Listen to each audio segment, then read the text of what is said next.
Parkash Singh Badal is an Indian politician who was Chief Minister of Punjab state from 1970 to 1971, from 1977 to 1980, from 1997 to 2002, and from 2007 to 2017. He is also the patron of Shiromani Akali Dal, a Sikh-centered regional political party. He was the president of the party from 1995 to 2008, when he was replaced by his son Sukhbir Singh Badal.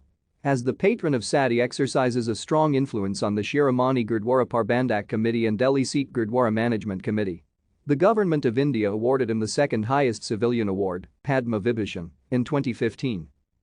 Parkash Badal was born on 8 December 1927 in Abalkarana, near Malaut. He belongs to a Jat Sikh family. He graduated from the Foreman Christian College in Lahore. He started his political career in 1947. He was Sarpanch of the village Badal and later chairman of Block Samiti, Lambi before rising into Punjab politics. He was elected to Punjab Vidhan Sabha in 1957 for the first time from the Shiromani Akali Dal political party. Thank you for watching. Like and subscribe if you would like to view more of our videos. Have a nice day.